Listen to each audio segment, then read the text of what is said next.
I was at Wesleyan last week talking to students. I typically go down there and talk to a couple classes. It's always a lot of fun, like sharing stories. And a kid asked me the exact same thing. Like, how did you do it? Yeah. Or what does it look like? I literally read the manual. Nice. Okay.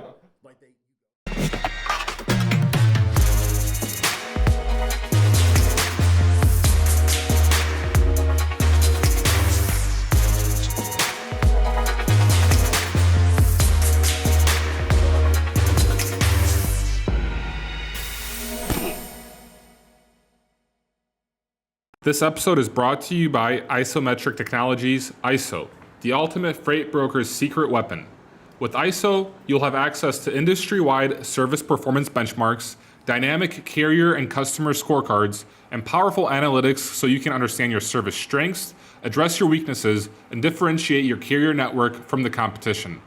To learn more and get started, visit iso.io today. Receive $200 off your ticket at Manifest using our link today. We are excited to once again partner with Manifest for their upcoming event, Manifest Vegas, from February 5th to 7th, 2024. Dubbed the world's largest global supply chain and logistics tech gathering that promises a unique blend of Fortune 500 supply chain executives, fresh startups, and tech pioneers. Be among the 4,500 plus supply chain innovators, and remember, by using our exclusive link, you can save $200 off your ticket. Don't miss out. Ladies and gentlemen, we are here with the one, the only, Mr. Will Jenkins. Will's story, we'll listen to it now. Dude, I'm feeling it. Some topics we're gonna hit on is Will's story from college days to Coyote Logistics, where I remember his bark picture from back in the days, but I don't know if we ever saw each other on the floors. Probably. Because it was carrier and customer sales, but yeah. Coyote days, then we'll go into the rest of the story, which is interesting, to say the least. Yeah. We're here with Paul Yadosławski, the founder of Freight Caviar. Dude, is that how you say your name? In Polish, yeah. Oh, okay. I I do the fun fact. I do the MMA Talk YouTube intros, and there's Mateusz Gamrot fought this weekend. Yeah. But I say Mateusz Gamrot, and the comments go fucking crazy. Like, dude, this guy reads it right, you know. So I'm just gonna say the Polish way, Paul Yadosławski, which means like famous. And then we've got Reed. My name's not Polish, so let's go. Take a crack at it. Reed, remind me your last name. Lustala. Lustala. Okay, yeah. good. I was going to say Laustala. Well, you could Lustala, Lostala, whatever, man. Lostala. Yeah. Oh, that's Reed kind of relates to Lost Freight. Reed lost a lot from Lost Freight. Please advise. And last but not least, we've got Christian Gebis. Yes. I'm sorry, Christian. I'm an asshole. No. Christian Gebis.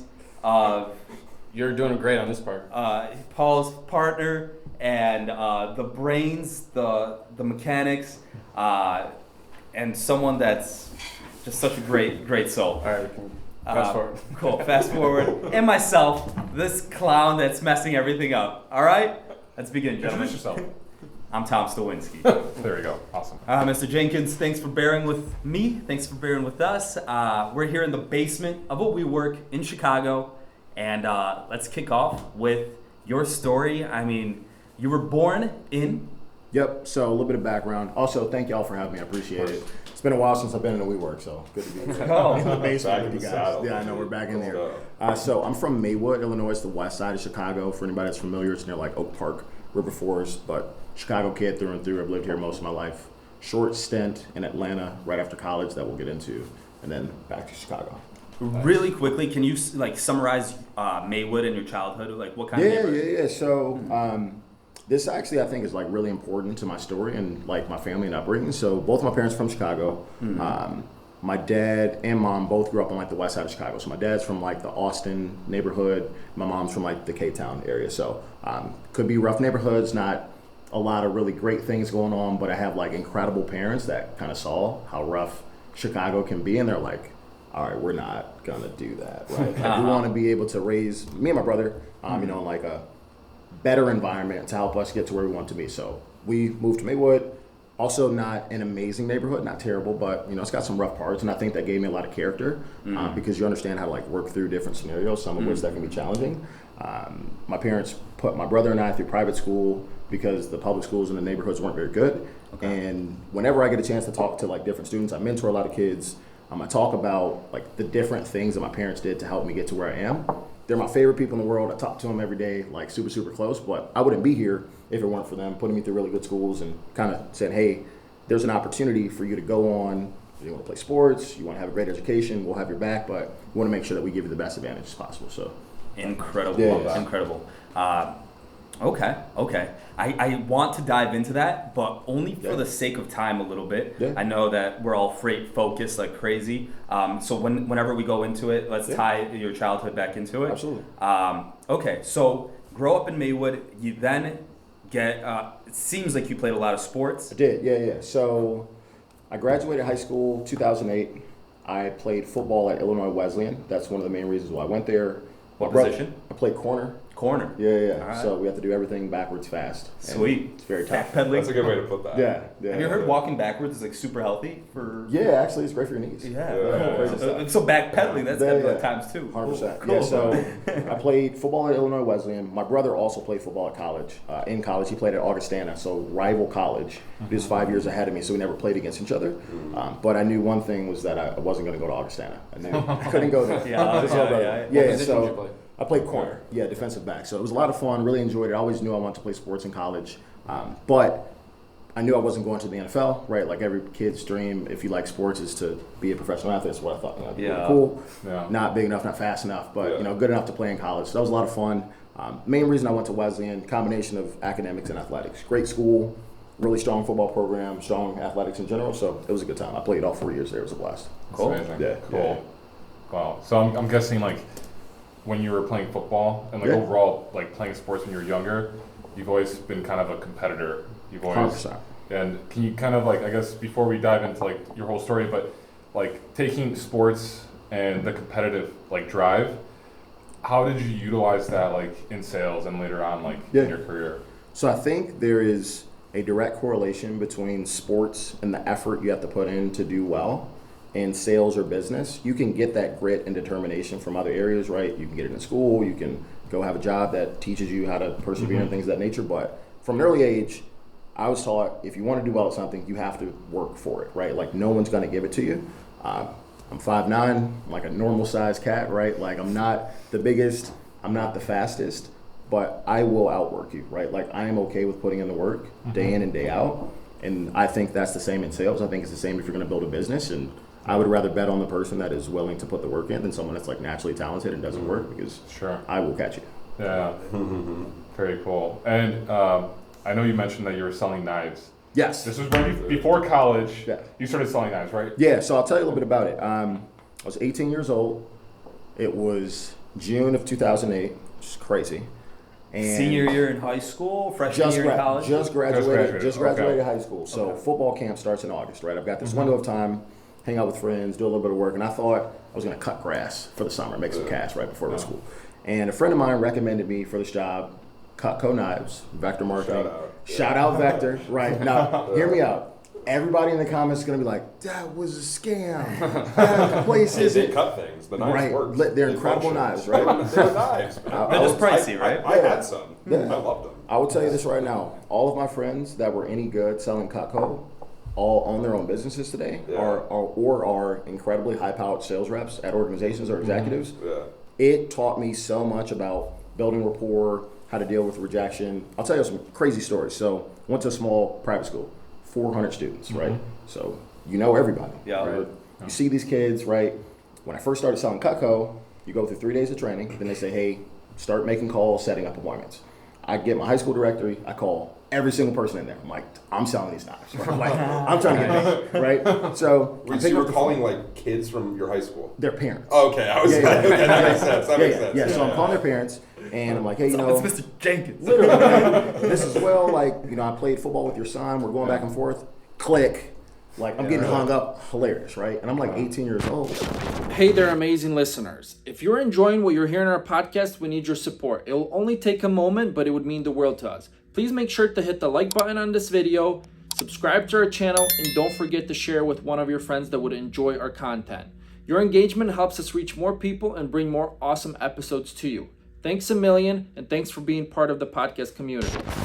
Why is this kid from my kid's high school calling me to sell knives? But you had no sales experience prior to this. That's awesome. Zero sales experience, right? But like from an early age, I was taught that you can't take no personally because there are people, I know your son or daughter. I've known them the last 4 years, played every sport together in every class.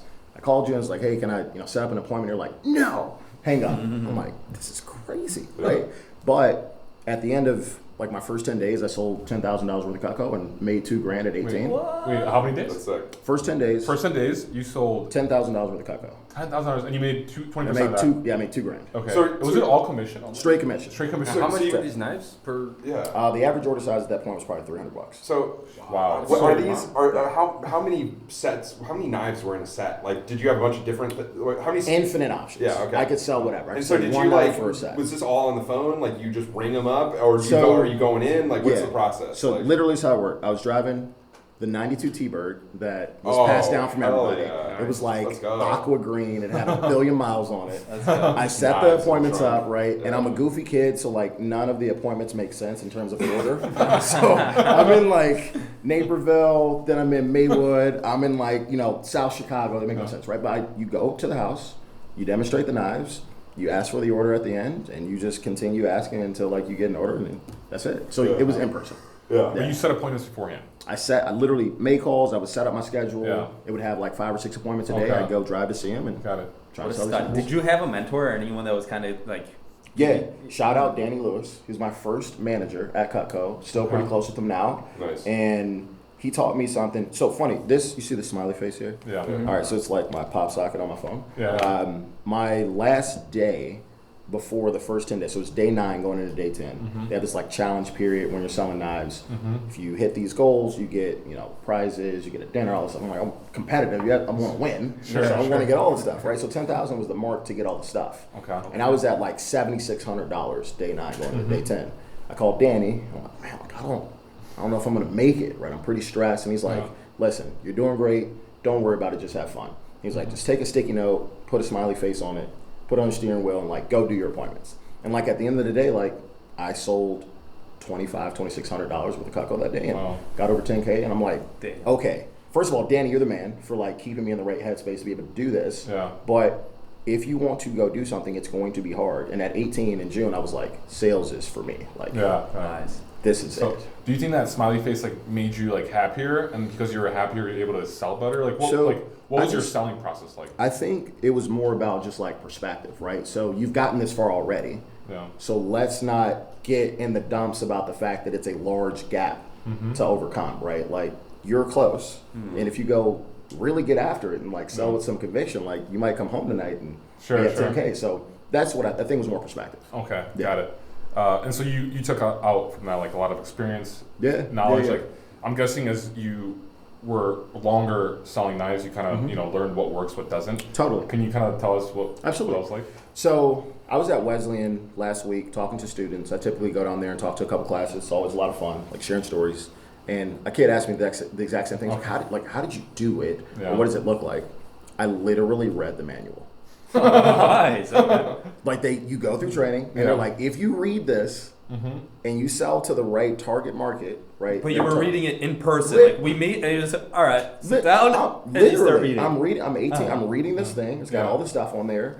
Then you like get to the point where you know what's on there, right? I've done like 40, 50 appointments, so I know. Sure. I didn't reinvent the wheel. They were like, read this, and then go set appointments with people that are married, that are homeowners, and over 30. Those people buy Cutco. They're like, you might have a pretty well-off uncle that's single, maybe he's in his 20s, he's probably not going to buy it. Not that he doesn't have the money, he's not the target market. He said, listen, I'm going to read this book, and I'm calling these people, and like that was it. But like once you get better, you start to handle objections differently. You understand, how am I going to get this person to, how do I build rapport with them, what things are going to resonate. Like that happened months down the line, but like early on, I'm just reading this book. Yeah. Okay, so be very knowledgeable about what you're selling. I think reading books is like actually like one of the lessons to pull away from this. Reading books, but also being knowledgeable. Educating yourself, Yeah. right? Being 100%. Yeah. Knowing what you're selling. Totally. Yeah. I'm curious how much, because you said you played football. I did. And football, like you build a reputation. I'm curious how much to your reputation do you believe it helped at all? Because reputation is super important in business, right? How do you think that helped you when going into these homes and like the kid's son was like, oh, that's Will Jenkins. Yeah, you know? yeah. That's my boy. I think so. When I look at sales today, I bucket most prospects into 3 different buckets. I think 33% will never buy. It doesn't matter how good you are. They are, combative. I'm good. I don't want to hear you. You got 33% in the middle that maybe they do, maybe they don't. It depends on how good you are at what you're doing. How can you convey your message? The other 33%, like they would buy regardless of who walked in. They're like a perfect prospect, right? Yeah. So I think I was able to influence people in the middle because they knew who I was and they saw me like, ambitious, young kid, right? They see me grow up. They want to see me do well. And then maybe I was able to move the needle on, the lower half that they buy like a peeler for $30 and, Sure. all right, this kid's doing his thing. Right. Yeah. So, but I think reputation is important, right? Like, It's huge. Good kid trying to do his thing, make a little bit of money, go to, before school probably didn't hurt. Awesome. Yeah. That's so cool. Yeah. That's cool to hear. Yeah, it certainly can't hurt you. Did not hurt. Yeah. So when did you stop selling knives? Yeah, so Cutco was the only job I had all 4 years at Wesleyan. So I sold every summer and actually made enough money every summer so I didn't work during school. I That's just played. awesome. Yeah, I'm sick. So I just played ball. You had to and walk went to class. around money. Little cash. Right? Yeah. It was a good time. Yeah. You were always working hard because, like for me, like just like looking at like how I spent my summers. I would work, but I also would travel. But like it seems like you were playing ball, Yep. academics, and then summertime was literally just hustling. Literally is. So like I had a conversation with my mom. Me and my mom are super close. My favorite person in the world. And she would be like, honey, like you're always gone in this, like you're always doing something. And I'm like, I have to do this because I want to be successful. And the people in this organization that are succeeding at a high level are making a lot of money, or they're alum of Cutco and they have their own businesses. I want to be that person, so I need to be here hustling all summer. So I went from selling knives my first summer of 08. Summer of 09, I was an assistant manager for an office in Oak Brook, which is the office that I started at. Shout out Danny, he's the man. My first management opportunity. So I started training sales reps. I started interviewing. I was interviewing people at 18, which was bananas, right? So I'm like, I don't know what I'm doing. Like, Danny's here, so he's like, help me do it. But I started learning, okay, what's it like to run an office? So summer 2009, I managed an office. I sold, I recruited reps, I ran sales trainings. And you were how old? 19? I was 19. I just turned 19. Yeah. Summer of summer of 2010, I ran an office for Cutco. It was on Lincoln, Ashland, and Belmont. There's a Subway across the street. There's a Jamboree right there. The Whole Foods is right there. Y'all know what I'm talking about? Yeah, okay. So I had an office there. Chicago was the largest market in the Midwest. Obviously, it's a big city. So I was able to get that market. I saved 10 grand from the summer before. I prepaid my rent. Damn, Cutco, And man. it was great. It's an incredible entrepreneurial experience, right? Like I'm coming back and forth from Wesleyan to do management trainings. I've got to like prove that I'm good enough to have the Chicago territory because it's fruitful, right? Yeah. I opened up the office in May of 2010. From May to August, we did $110,000 in business. Wow. I had 3 receptionists that worked for me, 80 sales reps, and I wanted to quit every single day. It was the worst. It was dig into that so hard. Yeah. It was so hard. What made it hard? What made it hard? Like, why? A couple of things made it hard. I was 19, just turned 20. I'd never run a business before. I was not very good yet at recruiting. So you live and die on like how good the talent is that comes in your door, right? So I would go to, this is crazy. I would drive to high school graduations. I would print out flyers, put them in envelopes, and stand outside after kids graduated and hand them this stuff like I was supposed to be there. And it was like an application. Congratulations. Here's your diploma. Here you go, right? And like we would get kicked out of like high schools. Oh, you guys need to leave or whatever. But your ability to recruit at good schools dictated how well you were going to do. So it was hard. I'm like, man, no one told me it was gonna be this tough. And the first probably June and July, I was not performing at the level that I would have expected. I ran out of money. I called my division manager. His name's Mike Muriel, still a really good mentor of mine, good guy. I was like, I don't know if I can. Like, I'm out of bread. I don't have any more money. Like, I don't think I can do this. Right? I'm in tears. And he's like, you're gonna figure it out. And at that point, you already had a couple people. I had like probably 35, 40 sales reps at that point. Wow. 3 At 19? receptionists. Yeah, in my office. When you said you ran out of money, so like personally, I saved a ton of money to pay my rent, and then pay receptionists, right? Okay, but it was still like that structure was essentially like that you were making like more commission. You had to pay it from like you were paying the receptionist. Correct. Yeah. So I was essentially a 1099 independent contractor. Okay. This is my office. I only get paid if my office is selling, or if I'm selling as an individual. Okay. So you were paying employees essentially. Yeah, I'm paying my receptionist hourly to answer the phones and set appointments and set interviews and stuff like that. And you ran out of money. I ran out of bread. Okay. That was tough. Yeah. So cash flow, baby. Yeah. So the reason why I think that's important is because it was one of the first times where I would say I like really failed as a young. I was 19. I'm like, man, like maybe I'm not doing that well. Maybe I'm like not cut out for this. And Mike was like, you will figure it out. And I remember being in tears in my office. I'm like, we have to figure this out. And something between then and the end of the summer, we did like $80,000 in business because it was the end. Either we figure out how to make this happen, or I close the doors and like, there's my receptionist don't have a job for the summer. I sold them while they need to work here. All these kids that came to sell Cutco, they don't have a job. Like you got to figure that out. And so that was probably one of the more pivotal moments for me as like a young, aspiring entrepreneur. Sure. Because that pressure really helps you understand how to go make things happen. You got that early exposure to failure and got comfortable with it. You mentioned something earlier, I don't know if anyone heard it, but you said alum, Cutco alums. That word has a strong connotation. Yeah. So talk about that. So it was interesting being, essentially I spent my 18 through 21 in this organization. It's the only job I had. And I would see really successful people come back at 25 or 26 that didn't sell Cutco anymore, but they owned a business, or they were an exec at a company, or they were the best sales rep at an organization. I'm like, man, they have to have figured something out, right? Like there's pride in being able to go and perform.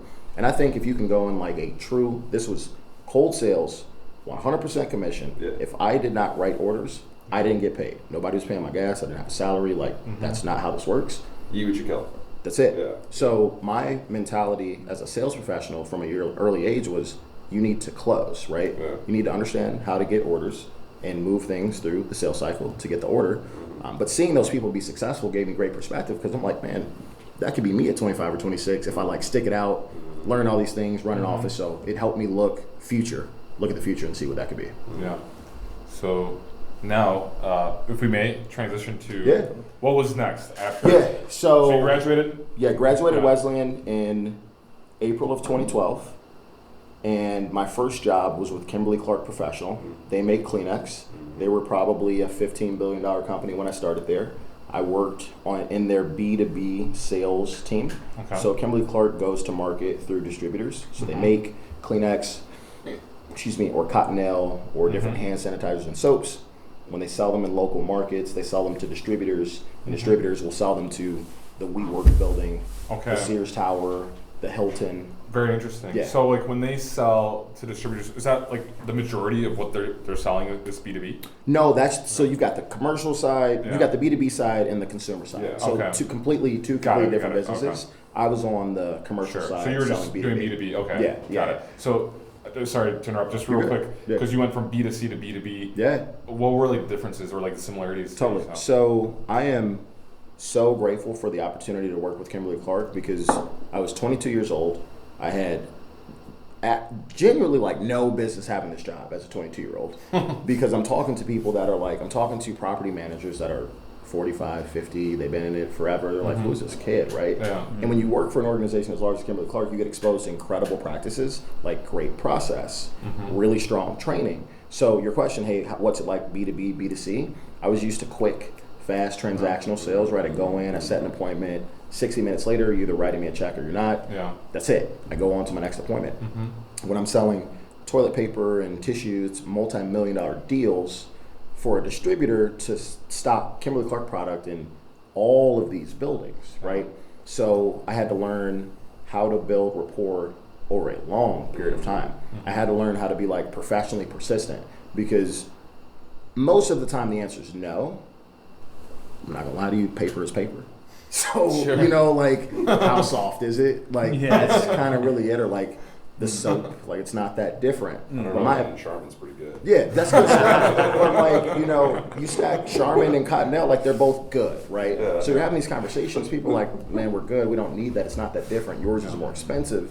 How do I get you to still listen to me long enough so I'm not annoying, but I actually eventually get you to buy? And I'm going to, but at an early age I had to learn, okay, this isn't like quick and transactional. Yeah. You've got to really work through this relationship until you get an opportunity to close a sale. Did you find that you like were trying to apply principles you'd used in Cutco and this B2C like really fast sales cycle, and you were like probably frustrated by the realization that you can't close $1 million deals in 90 minutes in somebody's living room? Like, so that is a great question. I don't think I was frustrated with not being able to close quickly because of the training process I went through. So you kind of knew what you were getting yourself into. 100%, right? I started in July of 2012.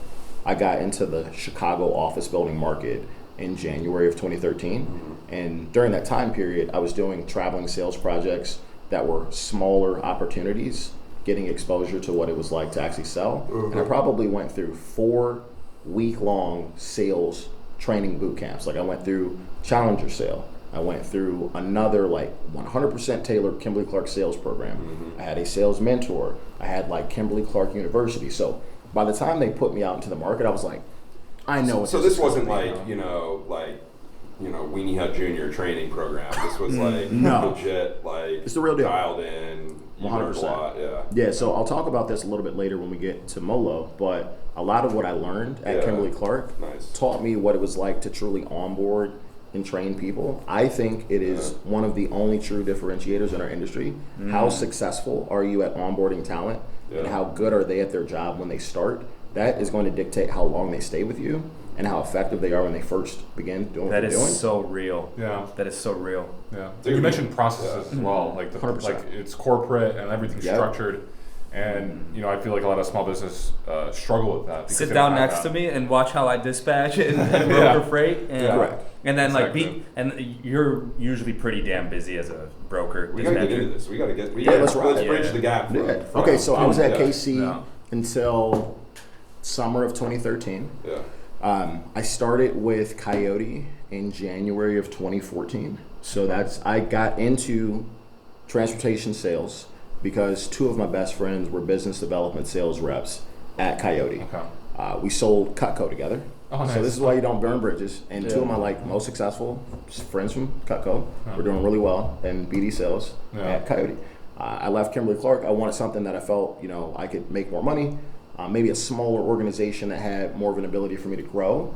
And my 2 friends were doing really well. And I was like, yo, seem happy. You know, you seem like you're making good money. I want to give it a shot, right? No experience in freight, logistics. I don't even know what trucks do. Okay. love it. Wait, food doesn't come from the grocery Like store? crazy, yeah. It's not just there? Like, No, I had no experience at all. And they recommended me. I go for the interview. I go to the office that is off 9094 today where Coyote is. I'm like, this place is buzzing. The energy is great. I get an offer. I accept it. I'm like, man, I'm ready to roll. I start in carrier sales in January of 2014. Nice. I remember walking in the door, day 1 of training. I talked to Drew Herpick, who is now at Nolan Transportation Group. He's their chief commercial officer. Great mentor of mine during the early stages of my career. I looked Drew dead in the eye. I said, Drew, what do I need to do to be where I would have been if I would have started here out of college? Because I see a lot of people that are 18. I started there a year and a half after I graduated. So I see people that started here in May or June of 2012. They're making really good money. They seem really happy. I have to catch them because I'm behind. And he was like, look, here's what you do. Go sit with this person. They're very successful. And then ask them how they manage their day, what they do, and then ask them for someone else that's really good. And so from day 1, I said, cool, you did really well here. So I'm going to sit with you for an hour before training. I'm asking every question. I'm putting this headset on. I'm going to listen to you talk to drivers because you make a lot of money. And if you can do it, I can also do that, right? And I just was incessant about developing those relationships early on. Because So getting deep, that's on the carrier sales side, but getting like super deep into the tactics. What are some of the things that a good carrier broker should have? Yeah, so if you want to do well as a carrier sales rep, you need to develop relationships with carrier partners that you can work with for years and have consistent capacity where your business or customers need that capacity. It is really easy to be transactional because call-ins are always going to be available. Everyone has call-ins. You've got day of freight, spot freight needs to get covered. You can pick that call-in line up all day. You're going to book loads. But when you're in a market like we're in today, you are not going to have competitive carriers that can actually cover freight consistently because you worked with carriers that were more transactional, that were chasing spot freight. And so your ability to earn commission is contingent upon how hot the market is.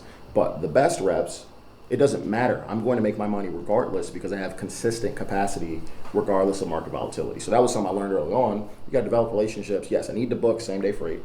I need to be able to have transactional relationships. I had carriers that would never book freight with me in advance, but I always knew the trucks were available. So, end of day, terrible bounce, call the carrier, like they're going to have a truck. I need that, but I also need to have relationships with carriers that I can use year round that are going to give me the same rates and the same capacity.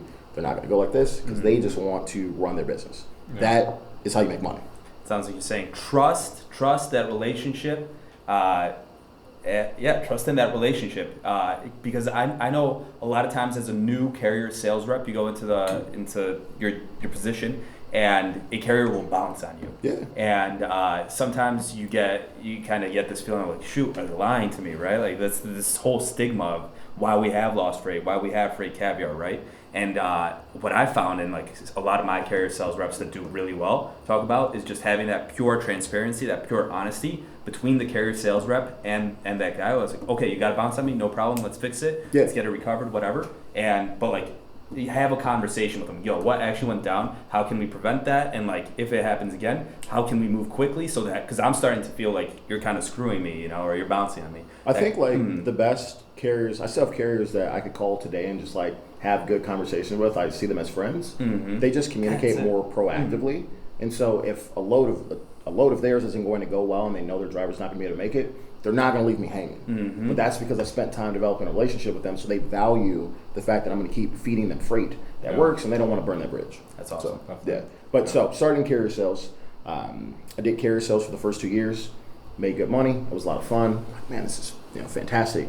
Really, really like it. If you can't tell, I'm a pretty high energy guy. Mm-hmm. I'm very competitive. Yeah, right. And I get into this freight brokerage world. And essentially what you're telling me is that this is like sports for money, except it's transportation, right? So I have the opportunity to work all the time, right? As much as I'm willing to work, cover as much freight as I can. Yeah. I'm going to get paid. It's like, this is the best thing I've ever heard of. Limitless opportunities. This is unbelievable, right? I have another really good friend. His name is Justin Turner. He is now the CRO at Terralot, and he was a customer sales manager at the time that I was looking to maybe do something different at Coyote. Mm-hmm. I'd never done shipper sales. And that was 2 years in? This was November of 2015. Okay. October, November of 2015. You started late 2012. I started at Coyote in January of 2014. So now I'm like a year and 10 months in. So you're getting pretty close to the UPS acquisition. They have been purchased. They purchased Coyote in I thought it was like early 2014. End of 2015. Yeah. So it was right around that time. Cool. And so Justin comes to my desk one day and he says, "Hey, I think you should move to the customer side." And I looked him in the eye and said, "I'm making way too much money." I can't do that right now. It doesn't make sense. He said, "No, like there's a good opportunity. We're gonna post a role to manage sales reps. I think it's the right career move. Like you should do that." I interviewed for the role. To go be a manager? To manage customer sales reps. So I've never managed customer sales reps in freight. You've never done customer sales? I've never done customer sales. It's November of 2015. This is Coyote under UPS umbrella? This is Coyote, UPS. I've never done either of those things. I have managed lots of sales reps before, and I have sold in long sales cycles. So all I talked about in my interview was my ability to sell long term, what I understood about how we move freight. I got the job. I was like, this is sick. I'm gonna go manage sales reps now. Like, let's go. I have a very specific brokerage question related to this. Please. How valuable do you think it is for client sales to have carrier sales experience? I am in the camp of reps needing to understand how to cover freight because it makes it easier for you to understand what good or bad freight is. But that's just my opinion. I also think if a load's got to get covered and you don't have the tools to go do it, it's kind of tough, right? You need to be able to like pick up the phone and find a driver. So I think they need to know how to cover freight. So I move over to the customer facing side. I manage 8 inside, outside sales reps. We go visit customers. We're calling on, I think at that point, the reps that I was managing were calling on smaller shippers, sub $100 million in annual revenue until they leveled up and then they were able to call on larger shippers. It was so fun. It was exactly what I was supposed to be doing. So I think my skill set. No. I got a salary bump, had VC, all these things. So I was able to earn based on my team's performance. Again, I'm competitive, so I say, hey, if you're saying I can earn this amount of money, and I need to help these reps produce this much in gross margin, I'm going to go do that. I want to get paid. So I actually made more money. You need that bread. I need that bread. So I actually made more money moving into customer sales management because I had a strong team that performed well and they went and got after it. But what was interesting was at that time there was no formal customer sales management training, and I think one of my strongest skill sets is presenting in front of customers, building rapport, understand how to work long sales cycles because of my time at KC and selling Cutco. And then also, I love training people. Like nothing makes me happier than seeing someone that doesn't know how to do something in sales or just transportation in general, and then see the light bulb start to click. Because you can take someone that maybe they're a little bit more shy or meek, and then they are a certified killer months later because they're confident and they know what they're doing. Like I just love doing that. So I took it upon myself early on to say, okay, I'm just gonna go sit, do the same thing I did when I started in carrier sales. Who are the good customer sales managers? What sales reps are successful? Like let me learn all the different divisions, intermodal, managed transportation, all these different things, LTL. I'm gonna write as much as I can, and then I'm gonna use this as like my manual for teaching these reps how to go do their jobs, right? Like tell me your stories. You closed whatever customer, they're a fantastic opportunity. How did you do it? How long did it take you to get there? How many times did it tell you no? When did you get your first opportunity? Now, new sales rep, you don't have any stories, but you do because we're using these stories like they're yours, right? I had a customer that acts right, telling stories. So that was a lot of fun to like really learn how to do that process. Were the incentives being aligned or determined to motivate the team by you or like somebody at Coyote? It was the director, VP of customer facing sales. Reps are, incentivized. They go get commission and I'm paid a portion of what they're able to produce. I'm assuming you had to then make that decision once we get to the MoLo story because it ended up being like, okay, well, how are we going to keep people selling more, I guess, right? And I guess we'll leave that for that time, but I'm super curious as to how do you go about deciding what is a good incentive structure and whatnot. So how do we get to MoLo? I'm actually still curious about Coyote because I know like Jeff Silver, obviously the CEO, Eddie Lachine, the COO. We actually interviewed him a couple weeks ago. I'm curious. Like, can you talk a little bit about like the executive team at Coyote when you were there? Like, how were they operating? What was like?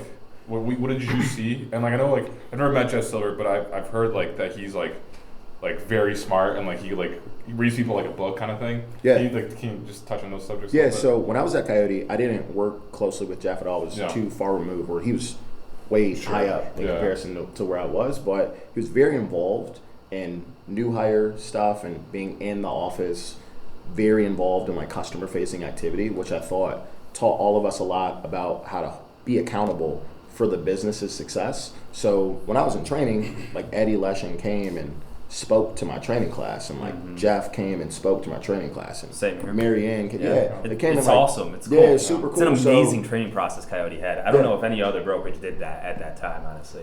I remember sitting down and saying like, this was the most comprehensive training that I've gotten, and I learned a lot about how to do my job. I feel like I can go do this now. So Jeff being unbelievably involved gave us all a lot of like confidence that, okay, cool, like he's really here doing this stuff. Like I want to go do more of what I'm doing because I see these people are very invested in our success. On the front lines. In there. That's right. Yeah. Okay.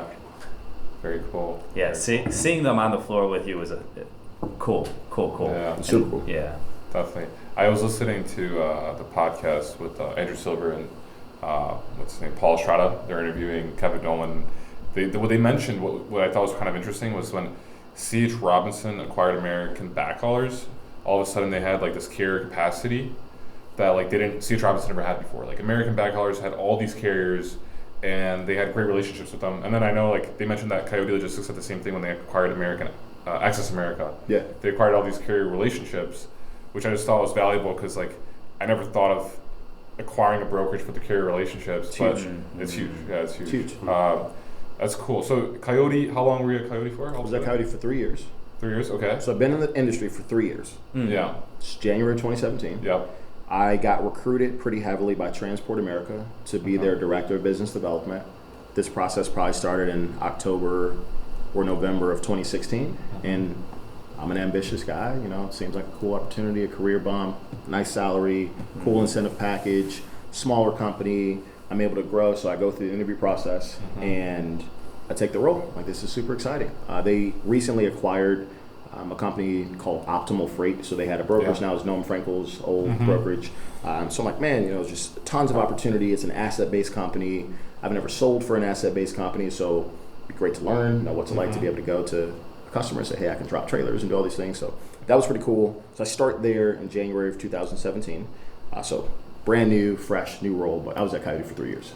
Okay. Yeah. So Transport America. Yep. Yeah, which was essentially you were working at Optimal Freight, which was acquired by... Yeah. Okay. So my old boss came from Optimal Freight, Phil Weber, and that's where he met my other boss, Jake Alperin. They worked together.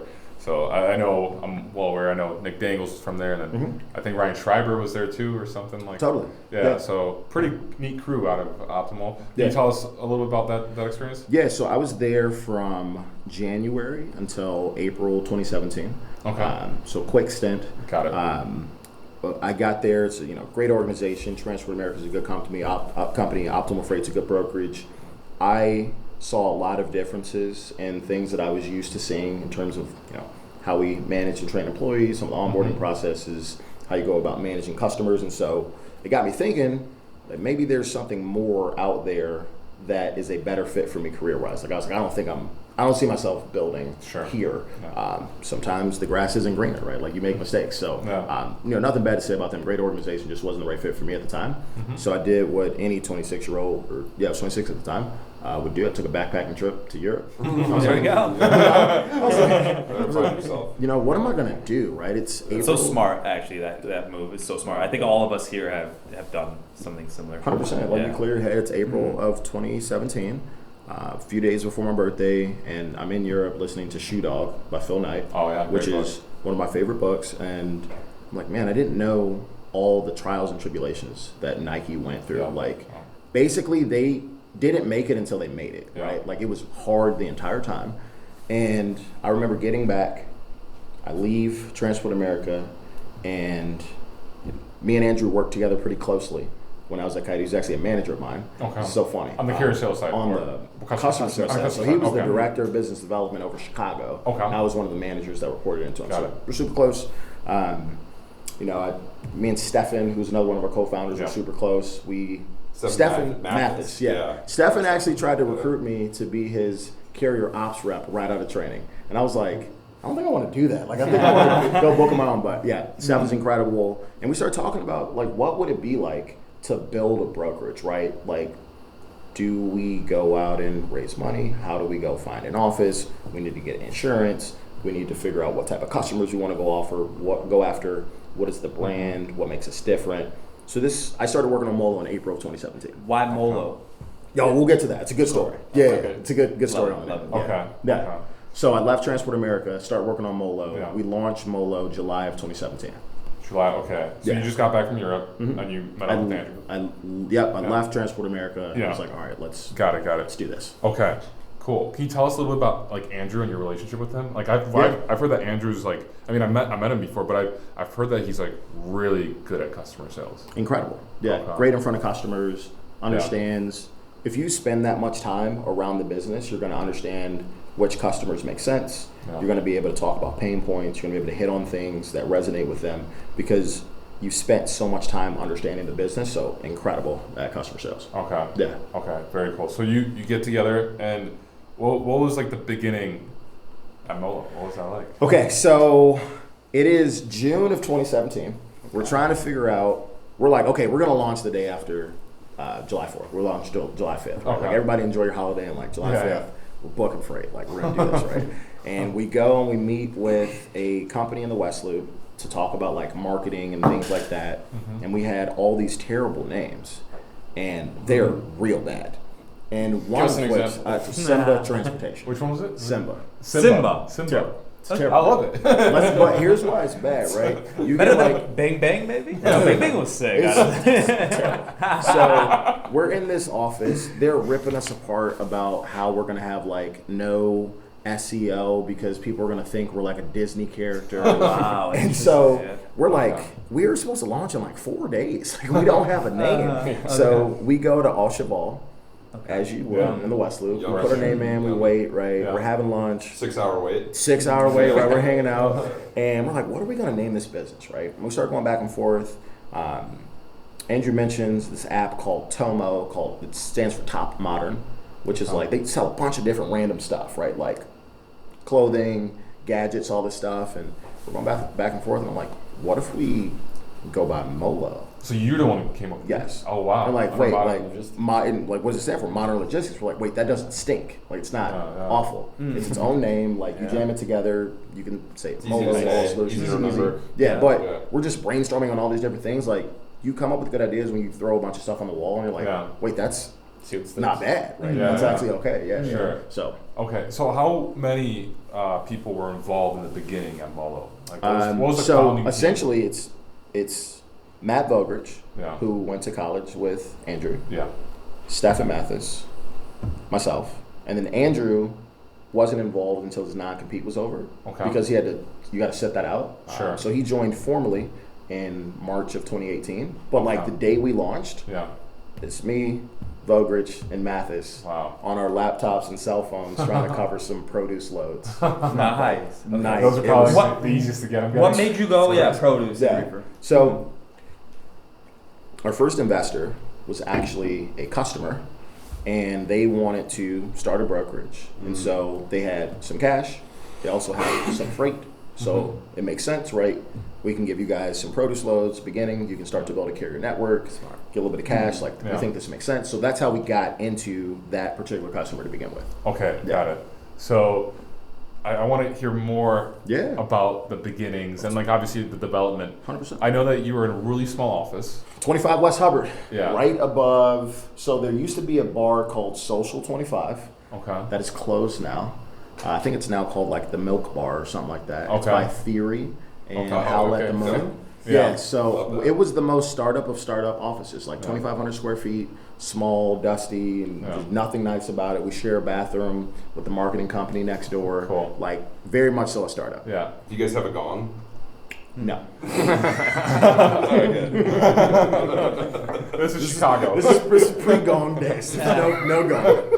All right, sorry. Continue. Okay. So the first year, what was the first year like when you were calling on potential customers, building rapport? Can you just dive into that? Like, yeah, totally. Yeah. So what's interesting is the hardest part when you first start is not customer sales. It's actually carrier sales because you don't have any credit. And so carriers don't want to work with you. So we'll dive into that in a little bit, but like the customer sales stuff was really contingent upon our ability to be persistent enough and talk to enough customers, hit RFP cycles at the right time, and make sure that we had capacity to cover it. I don't think that was nearly as difficult as finding the right carrier partners willing to work with a 2 or 3 month old brokerage, because you would make calls and we started to get some freight, we started to land some solid logos, right? The team's building up, and carriers are like, oh, sorry, we can't haul this load because our factory company doesn't factor with you. You're basically booking every load like 2-3 times. Because that sucks. it's so hard. But none of us started brokers before, so we didn't know that was going to happen. So here's that trust with carriers again, right? We have like. Did you bring any carriers with you from like? Yeah. Yeah. Okay. So you like had contacts. You like. 100%. Did you hit them all up? Hey, we're starting this company. We're doing this. We're doing that. Like, those were easier, right? Like those people know and trust you, but the broader market has no idea who you are. They're like, what is MoLo? And the chance that load in Laredo, Texas, I don't know what your lanes were, but and your carrier being there, produce is already sketchy. Correct. And now you're like, Las this Cruces. new company, like, we have no history. Like, Las Cruces, New Mexico. Yeah. Deadheading trucks from everywhere. Yeah, They're like, yeah. we're not doing that for Yeah. you. Yeah. You're probably not going to pay us. Yeah. Dude, how, like, you're a motivated dude, clearly. Mm-hmm. You're a dog. You got the dog in you. Correct. You don't want bread. We can take the X-ray right now. So how would you compare your levels of motivation to sell? Yeah. When your name's on the door versus when you're just, XYZ rap bitch at Coyote? Love this question. So one of the things I talk about when I'm mentoring students or people that want to build businesses is that you're no different today than you will be a year from now in terms of your potential, right? Your capability was always there. So in January of 2017, I was a customer sales manager at Coyote. I've been in the industry for 3 years. In July of 2017, I co-found MoLo, which at the point was like, it's nothing. We don't have any revenue, we have no customers, but I have to have the motivation to come in every day and solve every single problem that exists, because if we don't, the doors close. So there is a different level of focus. I think it also brings out a different level of determination because you've got a chip on your shoulder. Like, what you're able to produce, and everyone else is telling you can't do that. Yeah. Oh, I feel like if they did studies, like the testosterone levels and like everything in you changes for sure. Like I'm talking to people, whether it's customers or carriers or candidates that we think are a good fit to come join our organization. Are like, you guys will never do that. Yeah. Nope, it's not going to work. And I've had conversations with people. What's up? It's the best. It's the best thing in the world. Yeah, I'm going to do this, right? Yeah. But I've had conversations with people that we wanted to join early on that didn't do it, and they would be sitting pretty right now had they done that, right? Like, good opportunity to be able to build a book of business or make good money. And then they start hitting you up. They see you're doing something good, and then they start calling, and you're like, correct. Where were you when this was not easy? Correct. Yeah. It gives you a lot of motivation. Yeah. What was the first year like? What was the revenue on that first? So year? our first 6 months, like the first year was only 6 months. Yeah. Did like 18 or 20 million, nothing too crazy. Wait, you did 18 million in revenue in 6 months? We were hammered. In 6 months. Slinging freight, baby. Wow. Wow. I mean, you guys were how many? They had a strong people team. You were booking it all yourself. So by the end of 2017 and 2018, 10, 12 people, like nothing too crazy. But you got to think about produce. There are a lot of long haul. Revenue per load is relatively high. Yeah. Sure, margins aren't that high. We're not making killer money. How'd you split your time between booking the freight and actually like looking for people to recruit and doing the recruiting, interviewing, and stuff like that? You don't. You literally do it all. So I obviously you have to, right? But so was it like 70% booking freight, 30%? It's a great question. So we would come in, and so it's myself, Stefan, Vogrich. Reputation is a big one. Totally, right? yeah. Like people in Chicago know you guys by now. Yeah, They trust you guys. We worked with a lot of good people at Coyote, right? You're reaching out to people, trying to get them to come in. You're using different resources like recruiters and different people to help funnel, because at that point you don't have an HR team. Right. Like me and Vogrich are HR. So here's your offer letter. Right? Type it up, try to make sure it makes sense. But essentially, our days were, I'm probably in the office by 6:15, right, in the morning. We are tracking freight to make sure that it didn't bounce, covering early loaders, getting everything covered as early as we can, quoting freight actively, soliciting customers actively. All of us were building and scheduling loads actively. Like I'm sending, emails to US Foods and McLean. I'm in there, in Metallics, scheduling loads. What kind of software did you guys use? Our first TMS provider was Revenova. Got it. Yeah, sure. But we're all doing all of these things it's like cradle to grave, right? Dude, these quotes come in, you need to be on it, or there's a lot of quotes, so we all got to quote it together, or we haven't covered this, we're hammering outbound. Yeah. Go ahead. No, I'm just curious because that was cradle to grave, but obviously your perspective wasn't to build a cradle to grave, right? So this was just the beginning. It's just what you have to do to cover when the 12 people came in those first 6 months, were they cradle to grave, or were they? No. So then you add-ons. Right. So then we start to bolt on and make departments, right? Yeah. We hired a carrier sales rep. Yeah. Let's hire another carrier sales. So you're rep. buying back your time in a way. Yeah, totally. Right. We're going to hire a customer operations rep. Yeah. Right. We're going to hire a rep to do tracking after. Sure. So you start to build those things out, but no joke, the first 6 or so months we're like, okay, you're on call tonight after hours. If the phone rings, make sure you cut that lumper. It's crazy. Okay, got it. So first 6 months, it was around 18 to 20 million revenue, which is remarkable for in the case but you had also a reputation. You had already a book of business from previous jobs, so you kind of were able to dive in, in a way. Yeah. So you just attack opportunities, and it could be plus or minus a couple bucks, right? Like it's a long time ago, but we knew that there was something in what we were doing, right? And so March of 18, silver joins. Yeah. Now you're pouring gasoline on the fire, right? Okay. We're recruiting. Can you talk crazy. About that? Yeah, of course. So we're so excited because we understand how much that's going to help grow the business, help with recruiting, help with adding customers. Comes in, CEO, going to help really go and blow this thing up. You've seen it since you were a kid. You know what it's like to go build an organization like this. We probably had 25 people or so at that point. And then the only reason why I remember the numbers is because we had a WeWork because we outgrew our space. Nice. So we had 2,500 square feet in that first office. So we had 25 or so people sitting in those seats. And then we had to get a WeWork directly behind us. We had 15 other people. So this was July of 2018. We had 40 people before we outgrew that and moved into our next office space, which was in the West Loop. But it was incredible, right? We're man, we built a business. We have customers. People know who we are. Now we're really going to go. I have it's not a diversion, but it's a specific question about what you just said. Team. If you were starting this now, would you do it like you did it, everyone getting sweaty together in the office, or would you be fine if you hired remote people all over the place? So how would you do that? That's a fantastic question. I early on was in the camp of everyone needs to be in the office, especially during COVID. Before COVID happened, everyone's in the space. And then COVID happened, we send everybody remote, and I was man, I don't know how this is going to go. It's going to be challenging. And the team responded incredibly well. We grew exponentially. It was insane during that time. I would be in the camp of if you have high performers that know how to do their jobs, it's on you to hire well, and you can do your job from anywhere if you know how to produce, right? I think it's a little bit more challenging with new hires that are 100% green, that have never seen brokerage. There's a lot more support that you have to help them do their jobs well. But people that know how to broker freight, we were able to hire incredibly talented people in other markets during COVID that never would have worked with us, and they're incredible performers today, right? Some top people killing it. They would never work at MoLo if COVID doesn't happen. If they had to move, or they just wouldn't even consider it. So I think remote work is incredible. So it's a great opportunity to expand your hiring base. You can go after people with big books of businesses, but you're not rushing to hire fresh college kid remote. Some more challenging. Yeah. Way more challenging. Okay. Cool. Yeah. Okay. Got it.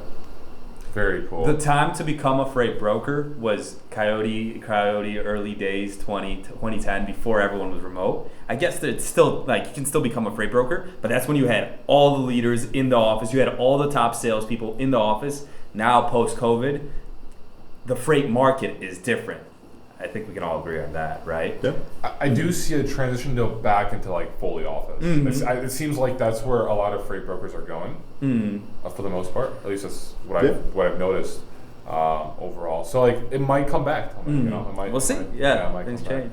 Awesome. So do you think that with this remote environment change, which obviously works well for a lot of people, but do you think that there will be this camaraderie that was established, for example, in the time that you were Coyote and before and after, when people were in the war room, there's high levels of energy, and you have those stories and bonding moments with each other.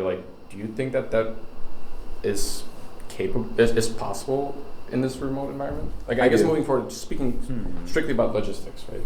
I do, because the sales team that we built at MoLo was built 100% remote. We really started ramping up our sales team during COVID.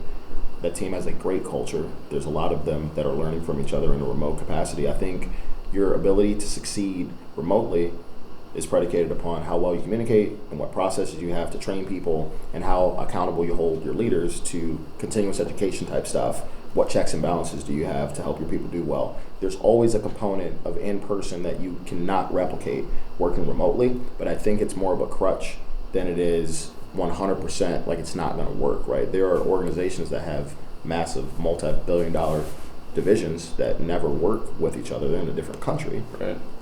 they work remote relatively to each other, right? They got to find a way. So I think you have to build better processes for people to communicate for that sort of thing. Was there ever a moment in the early days or early on when you guys almost blew up, you almost failed, it almost went out of business, anything crazy? So nothing that had us walking in the doors we might not make it till next week. Outside of making sure that we had the right investment partners to continue to grow and scale the business, right? You got to have the right people with cash to be able to grow, and so there's growing pains kind of vetting those opportunities and what that looks like. But there were times where you're walking in going, this is so hard, it's so demanding, and there are so many things I don't know the answer for, but I got to do my best to figure it out. And that stuff takes a toll on me. It's really challenging because you've got 40 people that came to this organization to work with you, and you are building a business while you're figuring out. It's like building a plane while you're flying it. And they're like, we trust you, we believe in you guys. And we're like, we do too, but this is really hard. And so there are times where you doubt yourself, or you think, man, this is you probably doubt yourself every 5 minutes. It's hard. Roller coaster. You're like, oh man, I just closed this big account, and then 5 minutes later you're like, man, is this I don't know what is life. Correct. What is going on? Totally. What were the biggest challenges that first full year that you had? Yeah. And did those challenges change year to year? I'm guessing they did. Totally. Can you touch on that? So I think the first year or two, the largest challenges were developing a strong carrier network, because there are objections you just cannot handle because you don't have credit. So there's a carrier pool that will not work with you until RTS and all the rest of the companies are reporting and saying that you pay on time. Sorry, we can't take it. It's too much of a risk. So that's really challenging. I think the second part that's really hard in the first 12 to 24 months is recruiting, because you want to go get high-level performers that are at organizations and they're making good money and performing. And if they leave, there's risk on their end. We might not make it, or we might not be what we said we were. Well, there's also massive risk in how transferable is a book of business. Totally. I mean, it never ports over all the way. That's just not how it works. So was there maybe to dive into that for a second, is did you I'm sure you reached out to a ton of people who said kick rocks. Basically. Yeah. Was there anybody that sticks out as they took a huge chance, had a lot to lose, but kind of won in the end? Yeah, there are quite a lot of reps today, or people that are in director level roles or VP level roles that were high performers in organizations, had a good book of business, maybe they were a manager, they're making good money, and they're like, I see what you guys are doing. They were bought into the vibes. They want to come and join. And they wanted some more bread. Correct. But in the beginning, the first 2 years, those things are hard. I think also scaling out processes are challenging because they don't exist. So wait, these things don't just happen? Who's going to write the SOP for how to onboard a customer? Were you doing that, writing? Yeah, so the first 3 years, I'll go year 1, 2, 3. Year 1, everyone's doing everything. Most of what all of us are doing is adding new customers, quoting freight, covering freight. We're doing all that and then recruiting people. 2018, most of what I'm doing is building and developing our onboarding and training program for all new hires. So I trained all the new bodies that came through the door, interviews, all that good stuff, oversaw some operations, some carrier sales type things, really just getting your hands into the business. 2019, all training. So we're crushing adding new people. So most of my time is spent cultivating new talent, doing continuous education type stuff. And then I built out our track and trace team that is in Colombia, and there's some that are in Mexico. So build out those processes. The best education I ever could have asked for, because I didn't know how to do any of that, and you just have to figure it out. So lots of different responsibilities early on. Yeah. And you mentioned earlier that you really training and educating others. Yeah. So were you when the business was growing and this was a role that was necessary, were you the one that I want to do this? It was more of a necessity, to be honest with you, right? We didn't have anyone capable of training reps full cycle that understood carrier sales, operations, customer facing sales, and could also teach people to have conviction in what we're doing. Like, I helped start this business. So I'm going to get you extremely excited to walk out of these doors and go do what we're doing, because there's no one in here that's more invested in this than me. Like, I want this to win. And so I'm going to make sure that this experience is incredible for you, because I would like for you to go do your job well. I also would like to equip you with the skills to go crush what you're doing. Yeah. I'm in. Like, we have to do this. Come in. Okay. I'm also like a big team player. Like, dude, I don't care. Like, you need me to like go and do this some comes from stuff. Football too, right? Yeah, man. Like, that's one of the things that you took from playing sports your whole life. Like, 100%. Like, to be very transparent, I think it would have been an easier journey had I just taken one role early on, right? I ended up being a leader on our customer sales team, right? I'm leading our group, scaling that. That was the last 3 years. It would have been an easier journey to do that and solely that from the beginning, because like that's what I did the 3 years prior to that. That would have been easier. I would not understand the business the way I do today had I not spread myself unbelievably thin. And like, you gotta figure out a way to figure it out. Was that training process similar to the one that we went through in Coyote? You had people in an office kind of like this in a room? Totally. So going and working at Kimberly-Clark and then having training from Coyote, I saw what it was like to onboard and train people very, very well.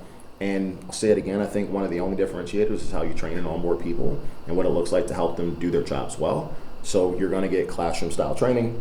I'm going to teach as much as I can about how the software works, what the terminology is, how do you book freight, like really dig in.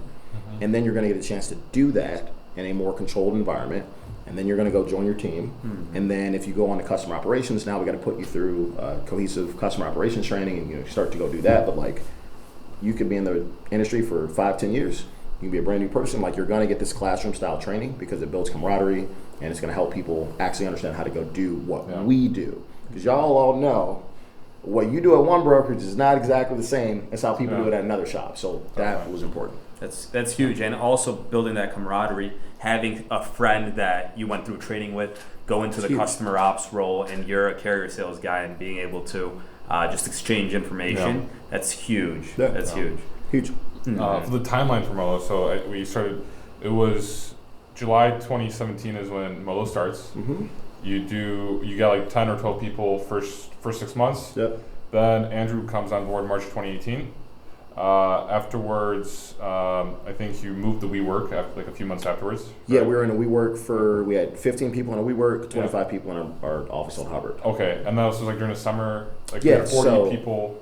40 total people. August of 2018, we moved to our first office in the West Loop. Okay, got it. And how did 2018 end with, like, maybe revenue number-wise, employee-wise, volume-wise? I do not remember load count. We probably did north of 40 million. Okay. I think we probably had, I don't know, maybe 50 or so people by the end of 2018. So not too crazy. Okay. And then 2019 starts. I mean, as we all know, 2018 was a great year for logistics. Yeah. 2019 was a little bit worse. I mean, the market was worse. It dipped. Can you kind of take us through the timeline of 2019? Yeah. So 2019, we start looking at more mature sales and bid cycles for larger customers, right? So like, that's when customers that we've been selling to for a year and a half start to turn on. So you're getting larger enterprise shippers, RFP cycles are starting to come to fruition. So you're saying that you're trying to sell for a year and a half to these customers? Yeah. After a year and a half, you finally people kind of touched on that topic earlier, how like the longer sales cycle. Totally. Okay. Yeah. So Matt, Andrew, Stefan, they are all hammering opportunities, and these are starting to come to fruition. Right. We're like getting noticed by these larger customers, and so now you're taking a smaller organization and you really have to double down on processes. Like, you need a great customer operations group with really capable leaders that understand how to work with enterprise shippers. You have to be able to cover that freight, so you have to continue to boost up and build your carrier sales team.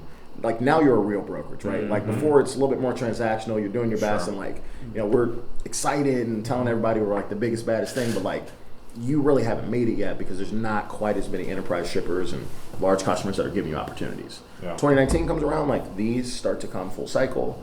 We have our first internship class, so that was a lot of fun. We had maybe 20 or so interns. I've never been more stressed in my entire life because we don't have we got to make up something. I remember writing the internship calendar on a plane. I was on the way back from, I don't know, somewhere. And I'm we got interns starting in a month. Got to figure out what these people are going to do. And it was so fun to see. We probably had 75 people, 20 interns. So about a third of your employees are going to get a mentee. Yeah. Are they all ready for that? No. Yeah. But people respond, right? You give them responsibility, you give them the opportunity to step up, let them do it. I was so impressed. That was so cool. You start to see the maturity of the business. You start to see leaders step up that are now crushing their roles today, interns that are managers and individual contributors that are now directors and VPs. I think about that summer as one of the most influential times because you start to, all these things are now coming together. We're a company, we're a real business. There's a customer sales department. Now there's a carrier sales department. There's customer operations, right? Before, you're doing your best. Now it's real. Definitely. Wow. Okay. That feeling must be. They say more money, more problems, kind of in a way, or bigger problems at least. The problems got bigger, but they're also so exciting. Those are exciting problems. And you're trying to fix the problems too. Hashtag good problem. Trying to put it together. Yeah. Totally. What about turnover? Because turnover is a huge issue in this game. Yeah. It's not not everyone's cut out for it. No. But how does turnover at a company essentially a startup brokerage, new brokerage look? Can you compare it to a mature company like a Coyote or whatever? So I think we did a really good job managing turnover early on, as in we didn't have a lot of high performers exit the business, and had they exited the business, it's detrimental, right? Because you're small. Yeah. We probably could have done better coaching people up or coaching people out that maybe weren't a fit, that happened to be around longer and eventually exited for, maybe they were out or they decided to leave or wasn't a good fit. I don't think we did that as well as we could have early on, but from looking at the attrition that we had, people stayed. They wanted to be a part of what we were building and they were excited and having fun. So it was not a large problem early on, but I look at that now as a more mature entrepreneur, and I'm we probably could have done better finding talent that was better suited to do the roles. And just because you don't have attrition doesn't mean that's good. Good attrition is not the worst thing in the world. That makes sense. So 2019 was a good year. Summer was strong year. Yeah, very influential. A strong year, and then pandemic happened in early 2020. Can you walk us through 2020? Yeah. So March, everyone starts freaking out. COVID's real. Cities are shutting down. We're still in office until Chicago shuts down. This is probably the second week of March. Y'all remember March Madness shuts down, and we're yo, this is crazy. This is a real thing. So we buy monitors for everybody so that they can have a setup at home. Okay. You got your wireless keyboard, your mouse, and Surface. Send everybody home, right? We got to figure out how to continue to run this business. I've never been more proud of people in my life because they responded so well under pressure. We're getting a ton of business from different shippers because a lot of brokers are turning down business. And early on, we were told, hey, no one cares about the fact that you guys aren't going to change your rates, right? Whatever. They don't care. Shippers don't care about that. That's not important. Wrong. Because all of those customers were coming to us during the pandemic because we stuck to our contractual rates even though it was crazy and everyone else didn't. So then they came back to us and said, hey, here's 1,000 loads that this broker was supposed to take. Can you give us a rate on these? What's it like to cover? Great, yeah, of course. Yeah. But they wouldn't have done that had we not moved the other 1,000 loads that we're getting hammered on. Yeah, and that to me is, you have to take accountability as an owner of a business or as someone that's building and scaling something, and understand there's risk involved in doing that, but you have to take tactical risks with the right kinds of customers. Because if you don't do that, they're not gonna forget when it comes around. It's reputation. Talk about that though, because that's a serious decision to be okay, yeah, we're gonna take a bath on basically all our fucking freight. Correct. Yeah. Burning, losing money, with the hope that you're gonna get additional opportunities and people are gonna like you for doing that.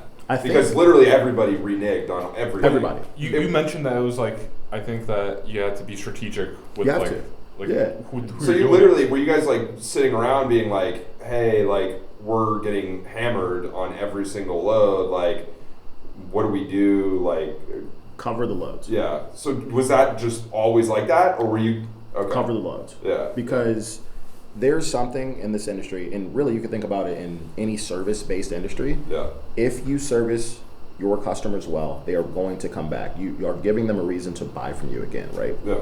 In our industry, the bar is pretty low. You can trip over it. Like, it's bad. People don't pick loads up. They don't communicate well. Yeah. And so not only were we one of the only service providers not to come back and say, hey, I need to increase rates 40 or 50%, our service is incredible, right? We are already a better service provider than the person that was coming back to say, hey, I can't cover the freight, so why would you not want to give me more business, right? Yeah, it's a risk. And there are definitely shippers that did not reciprocate, right? Sure. They were like, hey, great, suckers. Good luck, you're supposed to cover the freight, right? You know, some people are like that. And you start to understand which shippers are like A+ relationship shippers, right? Like, they really care about that. Is that like... Sorry for butting in it, but is that like a human interaction you're having? Absolutely. Or is that like a numbers? So I think there's a difference between doing something because it's the right thing to do, that's your reputation, and then doing it because like you're told to, right? Like you better cover those loads, right? Okay, well I'm gonna have a mature conversation with this transportation manager about the implications of me covering the freight you gave me in this RFP, knowing that I'm losing a ton of money. So you literally were picking up the phone being like, hey, we're not going anywhere. We're gonna manage exactly what you've given us at the rates you gave it to us. Yeah. And we're gonna get crushed. Yes. You need to know that, right? Because how am I going to ensure there's an opportunity for me to share in the upside if they're not aware of the challenges, right? Now, you don't have to be, you don't gotta open the books, right? But if I'm working with a large shipper and they're more empathetic and understanding of the things that I'm working through, I'm going to be the first person they're gonna come to when things get crazy. Hey, you've had my back. They won't forget. There's also other ones that do not care. Dude, I met Stefan in like, must have been spring of 2021, and he like hung his hat on MoLo never giving back freight. Correct. And it, like just every meeting we were in was just like, we haven't given back any freight. And I was like, dude, like, okay, I get it. But then, like, the more he said that, and the more I was like involved in RFPs and stuff, I was like, damn, like these guys actually don't renege. Like, for real, like it's real. Like it's not just a sales pitch. I'm not just saying it, right? I went to so many meetings with sales reps where you're trying to differentiate what you're doing and talk to customers about, you know, what makes us different. And I'm going to drive into the relationship piece, the service piece, how we're going to actually service the freight that you give us, because I know those other people are not. I know it for a fact. Do not tell me they are, because I know your tender rejections are trash. It's just, I know it for a fact. Yeah. What about your customer sales reps? Sorry, because they're taking L's. And are they still getting paid, or how's? Yeah, so I mean, if you have a large enterprise shipper that you are getting crushed on, right, and there's a rep that owns that relationship, you have to figure out a way to keep that person motivated, because that might have their entire book upside down. That's, you know, one-on-one conversations to understand what makes sense to take care of the person and take care of the business. It's hard to do a process for very that. challenging, it's like super hard. Super hard. But you got to figure out, you know, is this person performing? And that's where you, as the like exec level, are meeting with these people, and that's your job at this point. Once you get to that level, it's like people, capital, training, operations, incentives, like pay structure, and having that one-on-one difficult conversation with that person that's like probably got his head down. But the other thing about it is like, you ride through the lows, you're gonna share in the wins, right? We are getting crushed right now, but when the market flips or we're in a good position, you're gonna be able to make quite a lot of money because we've invested in being able to build and, you know, scale this business. And you saw that out because it definitely flipped. Oh yeah. Can you talk about that? Talk about that. Yeah. That's the good. So we go remote. 2020 is incredibly challenging. Our people responded really well. We continue to hire in a remote capacity. At that point, I now am managing a group of customer-facing sales reps. It's a ton of fun. Sitting in front of enterprise shippers, really trying to add more and more logos, because we're 3 years in, right? So like, you got to still continue to churn them and bring as many in as you can. And then you go into 2021, and now you've got 3 years of RFP cycles. So you've got some customers that are 2 years old, some that are 3 years old. And then you have first year customers that you priced Q4 of 2020 understanding where the market is. They know where the market is too. They also have seen you service freight. We're using as much collateral as we can to help teach them and explain to them what we do and how we do it differently.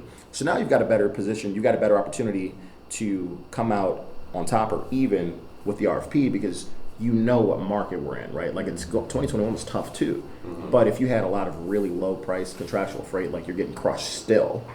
We know that because I've seen this RFP 3 times. So I know what's good, I know what's bad, I know where my capacity is. I'm gonna price it advantageously. I'm gonna choose pockets that make sense for us. Let's go make some money. Like we have been earning our stripes. Yeah. So it's like Wolf of Wall Street, cashing in. Dude, I mean, if you're going to go and tell customers I'm not giving loads back, when the market is in a better position, you need to be able to capitalize on doing that. It's not for free, right? This is a business, right? So I'm going to have good conversations with them about being able to get more business because I was there for you and it was really tough. Definitely. So 2021 was a great year. Whereas 2020 was like a tough year. 2021 was like the flip side.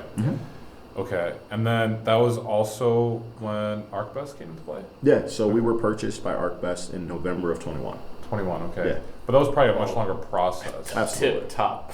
Top of top. Yeah. So, like, how did that all come about? Like, were you guys planning?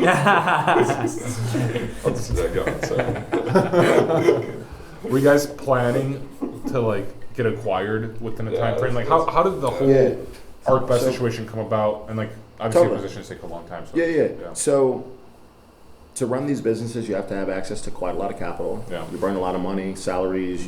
Most of it's like operating cost, and so we need to go raise money to continue to grow the business. Right, like we are crushing.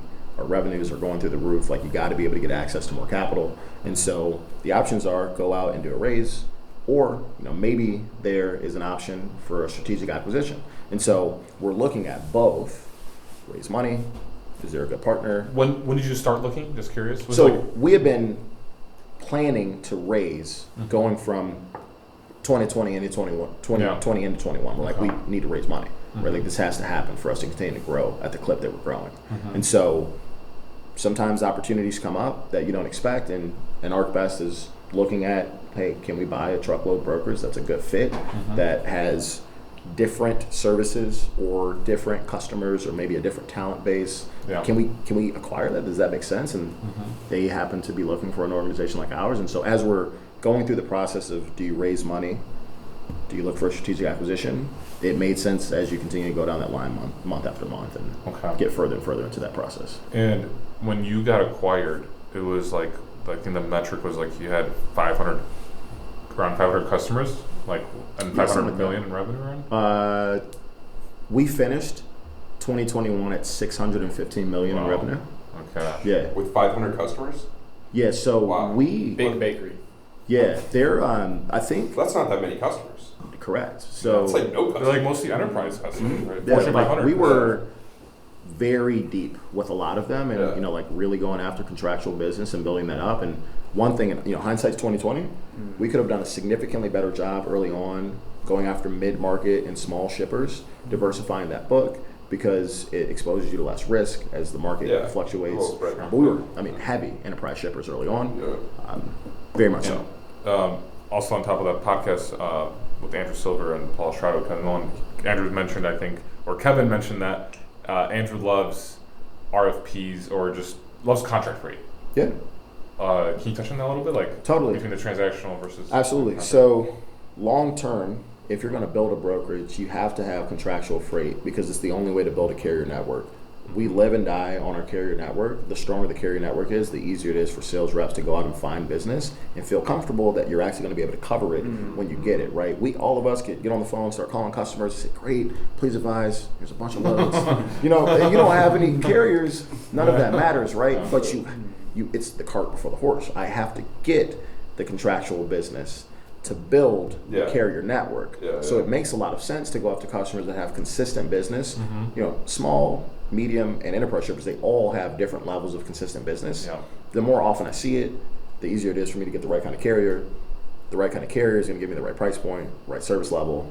I can find that group really build out that routing guide of carrier partners. So it's easier. And it gives you more confidence to go sell into that lane. I mean, when you know you have a strong base under it, you're just like, damn, like you speak confidently. All day. You mentioned something earlier.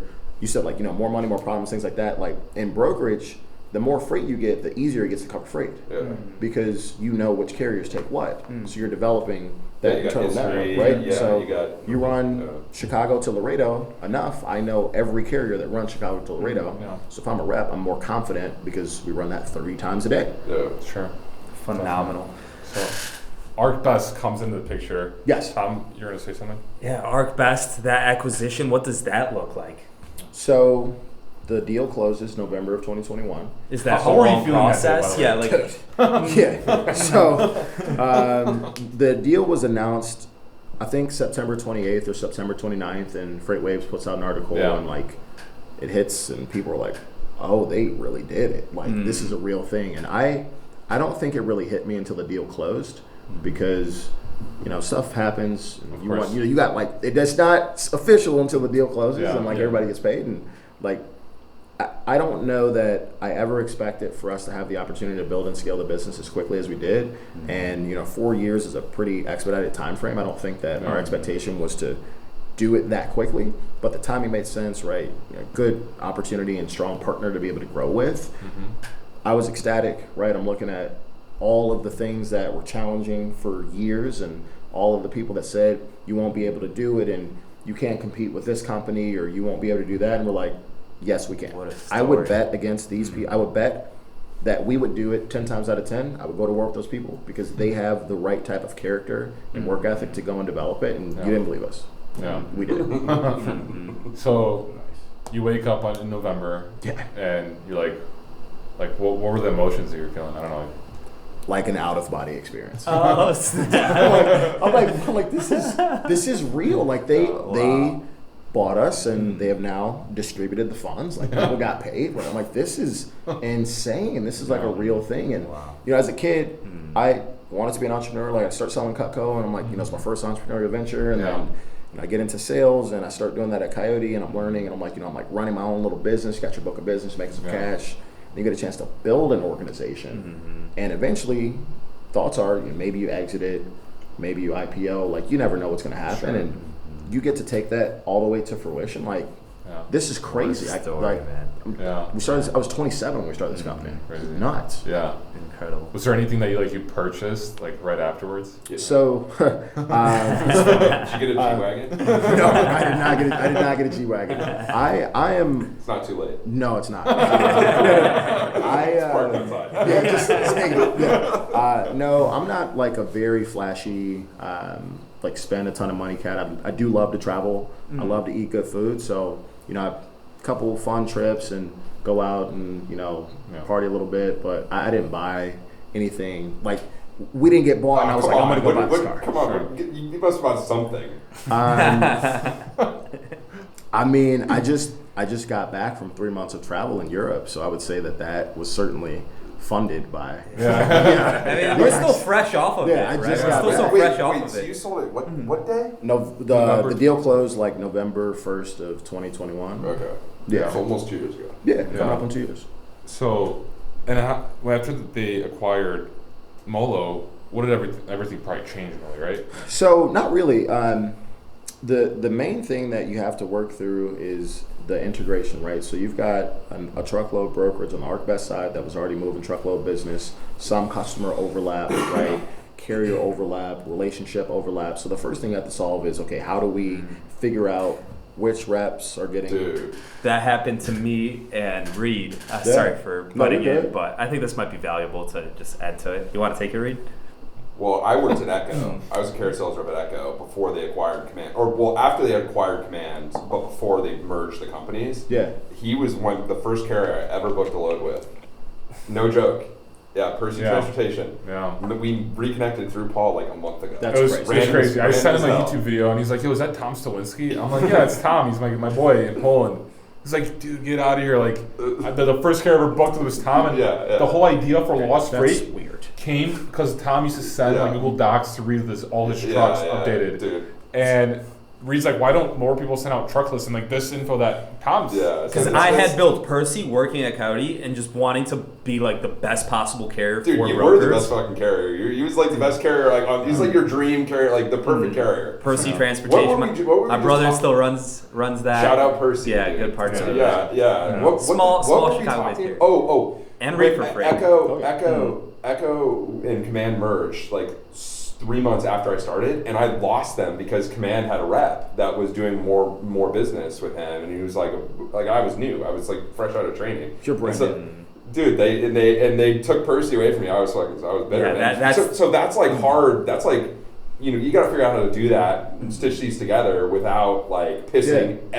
Piss as few people off as you can. On the carrier side, but imagine also on the customer side. Everything. Imagine It's hard. It's hard as hell. If I can add to that a little bit, like I had a great guy, Mike Emmerich at Command, and I had Reed just starting up at Echo, and I knew Echo had a lot of freight that we could use, and I just didn't have that relationship as a carrier to a broker, and I'm like, okay, Reed's like, he's getting it, he's smart, he's young, and I had sent you that truck list, I added him onto it, I'm like, this is all my lanes, this is where all my drivers are, this is what time they deliver. Dude, your little map. I had a little map I built from like Game of Thrones was popular, I sent like little maps of like, we're picking up like peaches in Georgia, we're picking up meat in Laredo, and like little map with like wagons going to Chicago. I'm like, this is a visual cue for all brokers, all my brokers, to know where my trucks are. If you see any of these lanes, just ring me or G-chat me ideally. Yeah.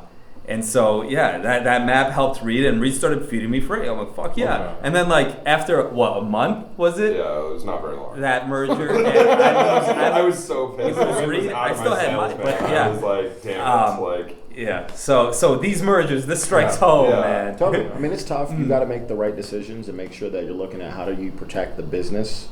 Right? Do I have a relationship with the shipper? What are they giving us right now? Do I not have a relationship? How far along am I in the sales cycle? It's very delicate because people are involved, emotions are involved, so you got to figure out how to strike that right balance, and that is challenging. Also, like technology is challenging. You've got 2 different TMS systems. You've got customers tendering loads to 2 different systems. Like, how do you get them all on one? It's quite the lift. It's like probably way even more so than you realize. It's unbelievable. Yeah, it's like really hard. So hard. Yeah. But was the assumption when you guys were bought that you would be the kind of you would have to do these things to figure out who got what and whatever, but like was the assumption that you were going to kind of maintain some autonomy as a company? Like what did that look like? Yeah, so there was an expectation that we would continue to grow the truckload brokerage. Like that's what our team was experienced in. Yeah. And so we're going to have the opportunity to continue to scale that inside of this larger organization.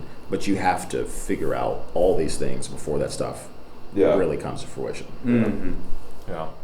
So that's a moment of like, okay, now we're shifting into, okay, how do we make this work? How do we keep this all together?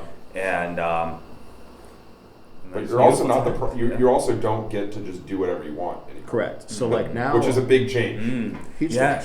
Okay. I think there's a lot that you learn as at that point I was 31, so I'm still relatively young, and you're learning, okay, how do you work inside of this larger organization? All of us had worked at larger organizations before, but we weren't in the positions that we were in, and it wasn't a company that we built that got bought. Mm-hmm. So you're very attached to the results and how things work out, and you're trying to do your best to take care of your people. They've been there with you since day one. You want to see them succeed. So you got to make sure that you're handling that stuff tactfully, because you're not the only party that makes decisions any longer. That's just not how it goes. A lot of people. Yeah. Was that an adjustment that was like tough, or? I think it is, right? Like you just built a $600 million company with 600 people, and you call the shots, and you get bought, and like there's just other checks and balances that you have to go through. And they're like ArcBest or any like large asset business is like very like.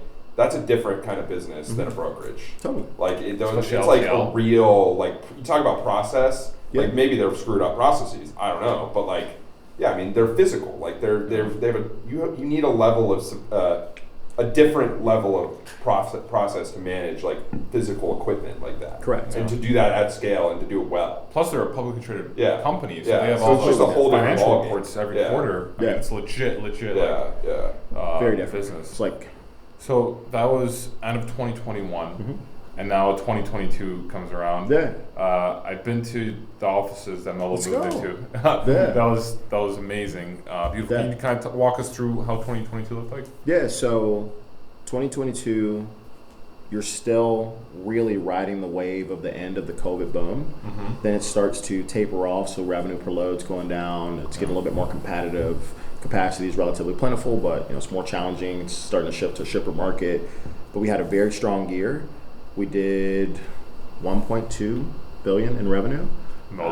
Yeah, so this was including 2022. Okay, including. Yeah. This was including the brokerage that comes over from ArcBest, right? They have business and customers that we didn't have, and we were growing exponentially, right? Did 615 million the year before, and you put those two things together, we're gonna have a pretty sizable team and a lot of customers to go after.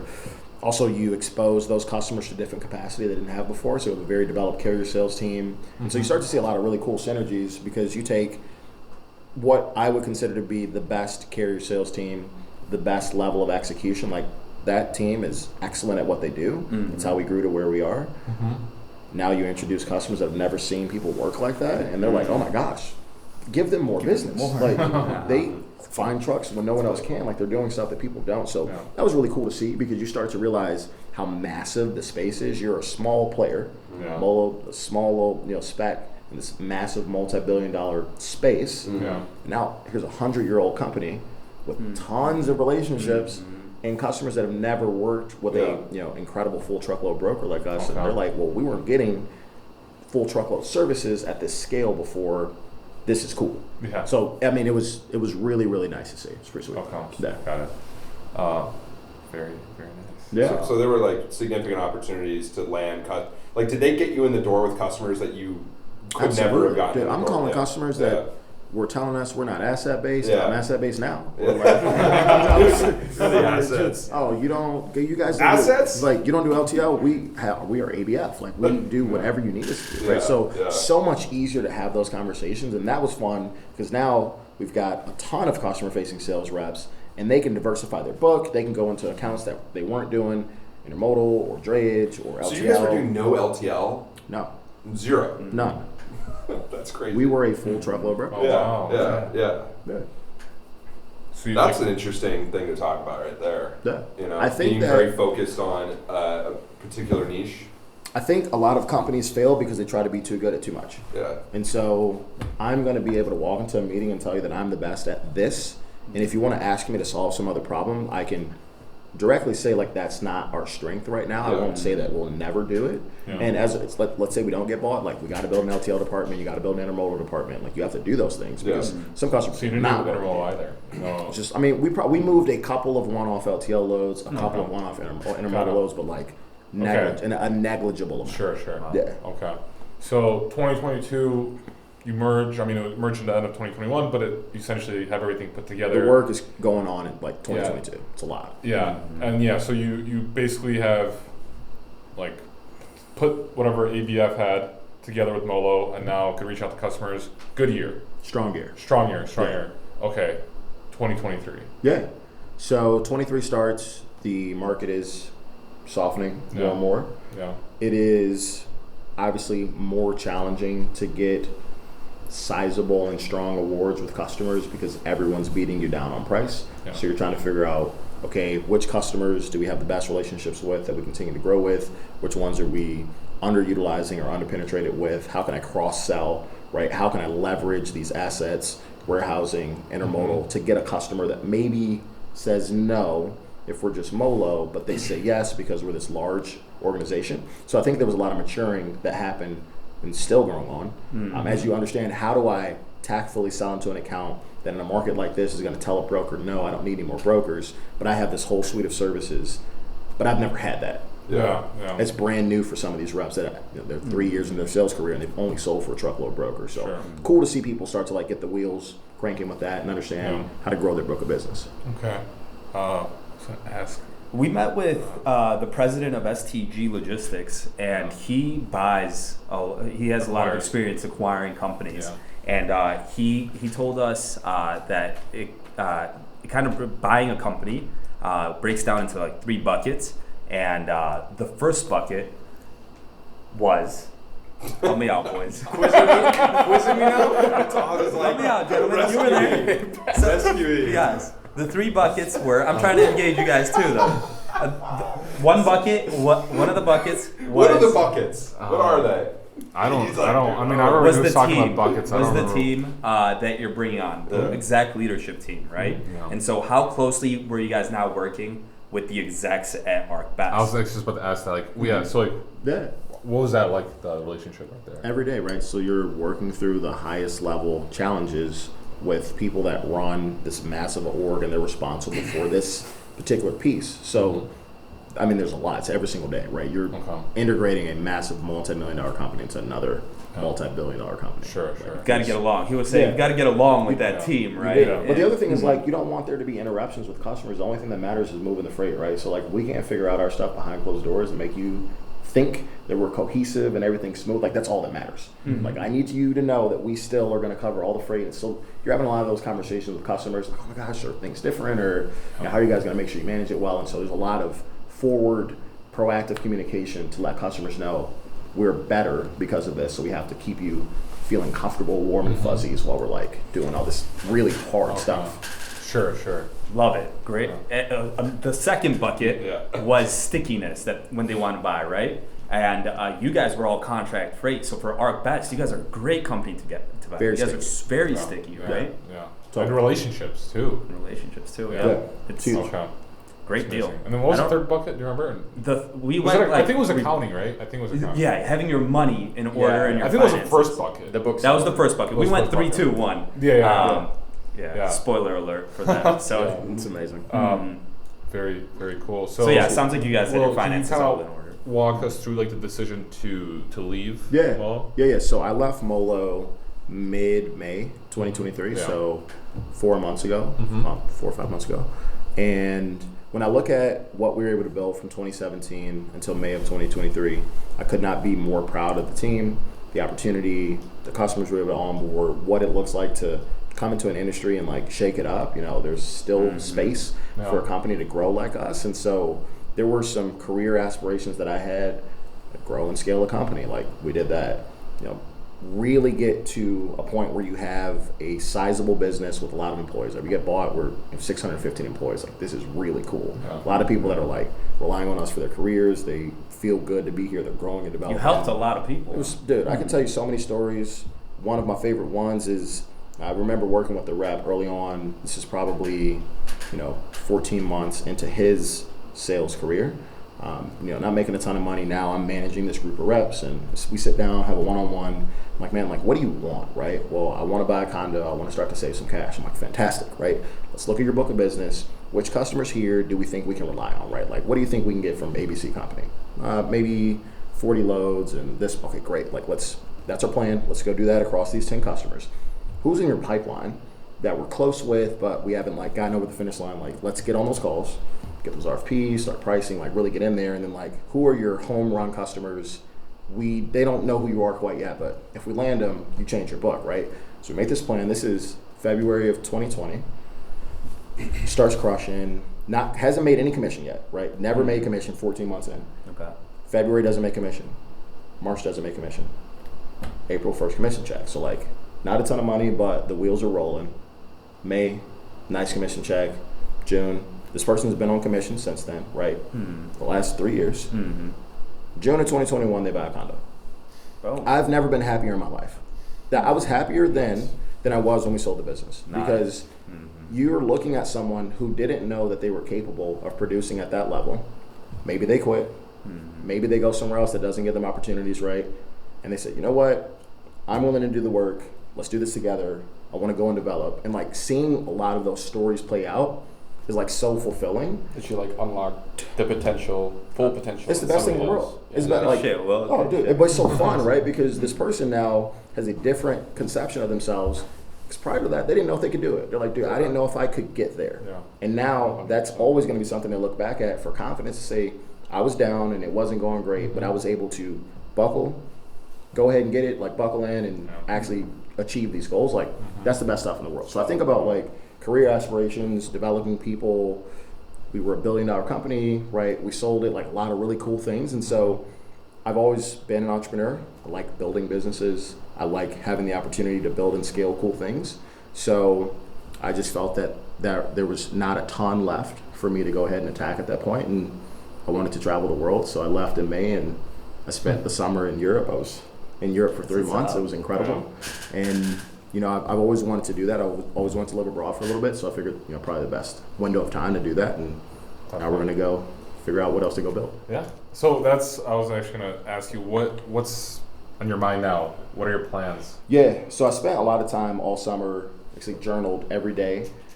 Let's go. There we go. Yeah. Journaled every day. It helped me think about experiences and what I liked, what I didn't like, what I wanted to go do for career, like who do I want to build with, what type of people do I want to surround myself with. So I have a couple of ideas of what I think I'm going to build. Probably a month or two out from getting after it and launching what it's going to be. So you're in stealth mode. Yeah. I'm going to add that on LinkedIn at the bottom. Kidding. I'm not going to put do the that. trademark out. I hate that. So I'm not gonna do that. After this talk, I feel like there's a ton of people that would love to learn from you, honestly. I'd love teaching. It's one of my favorite things. But yeah, I enjoy building businesses. I think there's a ton of opportunity. So I'm excited to get back after it. It's nice to be home, but we got something cooking and it'll be fun. Let's go, Mr. Jenkins. Yeah. What a great interview. I mean, I love this. We've been going for almost 2 hours. Really? Yeah. Really? Time flies fast when you're having fun. Let's go. Hopefully you guys Look at my come watch in here for and check this out, because I think I only leased it until 5, but whatever. I don't think. That's amazing though. Great I've been stuff. holding in peace so long, but I'm like, this is so cool that I'm like, I can't. Well, Will, thanks for coming on the show. Thank you so much for having me. I appreciate it. I love what you guys are doing. It's so insightful. I think you're bringing a lot of people together in a non-conventional manner, right? It's funny. It's like a lot of how our generation communicates, right? Through memes and like a little bit less stuffy, manner and whatnot. But I see a lot of people get behind it. I'm glad to be a part of it and have a chance to, chat about some of the stuff that we did. And I am forever grateful for what transportation has given me. It's been, an amazing 9 years in the space. And one of the things I always tell people as a mentor and their coach, and it's, you don't know what you're capable of doing, right? Like, do not doubt yourself. Don't discount yourself. Had an opportunity to start a business. I've been in the space for 3 years, right? Like, go try it. Like, go challenge yourself. Yeah. And I love what you guys are doing, so I appreciate the opportunity. Appreciate that. Amazing. Thanks, Will. Thanks. Of course. Thanks for tuning in to the Daily Freight Caviar Podcast. If you enjoyed the podcast, or if you didn't, leave a review. Let me know what you think. I appreciate any feedback. If you'd like to have more Freight Caviar content, go to freightcaviar.com and subscribe to my email newsletter.